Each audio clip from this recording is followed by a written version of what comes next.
योगी pilot बाबा जी की पुस्तक समाधि के दूसरे अध्याय यात्रा पर चर्चा करें उसके पहले हम बाबा जी की बताई एक ध्यान विधि का पर प्रयोग करेंगे।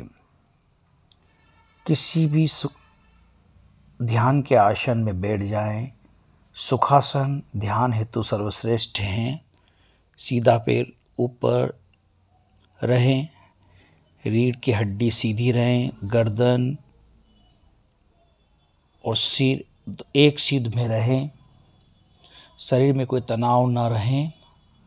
पहले कुछ प्राणायाम करें, अनुलोम विलोम करें, फिर कुंभक प्राणायाम करें। उसके बाद बंद आंखें करके बैठ जाएं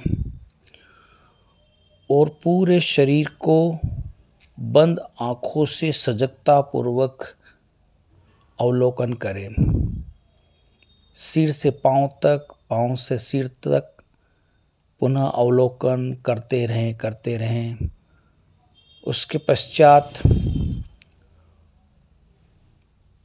मन को दोनों भौहों के बीच, दोनों आईब्रो के बीच में आज्ञा चक्र पर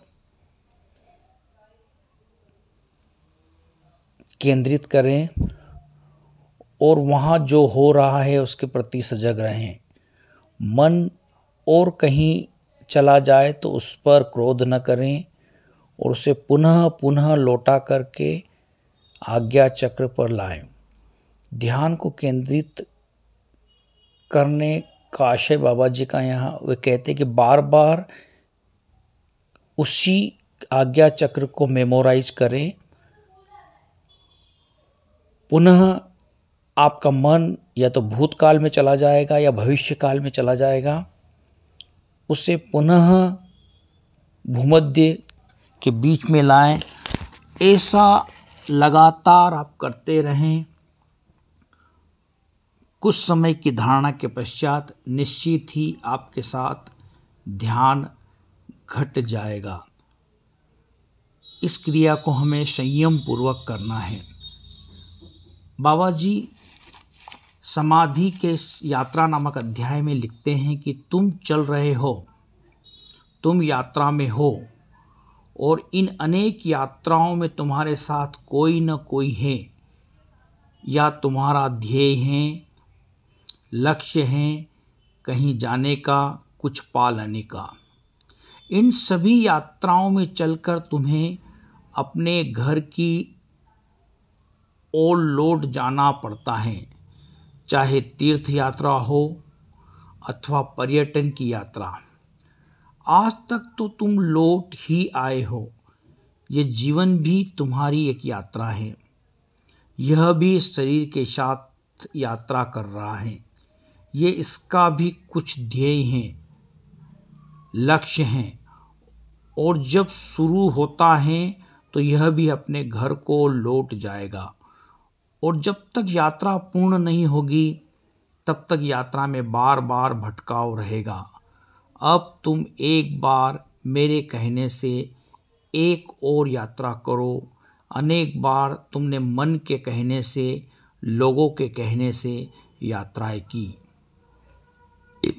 एक यात्रा मेरे कहने से करो। यह यात्रा अंतर यात्रा है, स्वयं से स्वयं की ओर की यात्रा। अगर एक बार ये यात्रा कर लोगे तो फिर बार बार की यात्राएं समाप्त हो जाएगी। यह तुम्हारी अपनी यात्रा होगी, स्वयं की यात्रा, अपने घर लौट जाने की यात्रा। यही तो समाधि है, यही आत्म साक्षात्कार है। लौट जाओ अपने घर को। यह तभी संभव है जब तुम अपनी अंतर यात्रा में निकलोगे। भागवत में यह मत सोचना कि कृष्ण अर्जुन के पास थे। अर्जुन के साथ तो कृष्ण थे और आपके साथ कोई नहीं।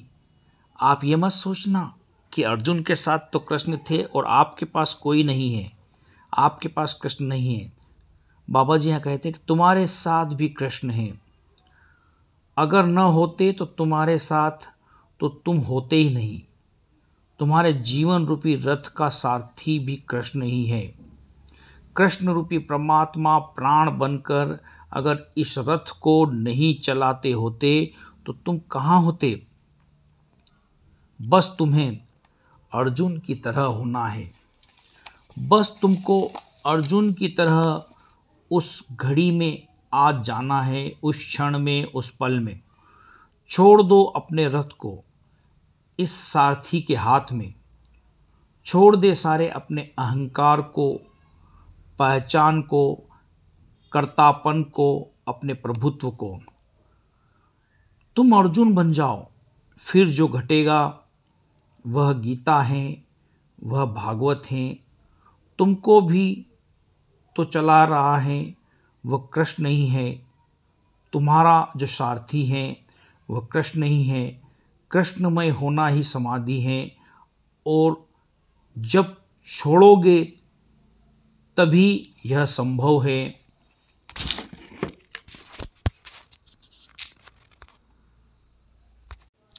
आगे बाबा जी संकल्पित योग के बारे में समझाते हुए कहते हैं, संकल्पित योग विचार में ऐसी शक्ति और गति देता है कि मानव मन लौकिक परलौकिक संसार को समझते हुए अपने जीवन के रहस्यों को जान लेता है। और जो अपने आप को जान लेता है, पहचानता है, वह सभी को जानता है, जगत को, जगत के वासियों को और विश्वात्मा को। अतः खूब ध्यान कीजिए, खूब ध्यान कीजिए, खूब मंत्र जाप कीजिए। ओम नमः शिवाय, ओम नमः शिवाय, ओम नमः शिवाय।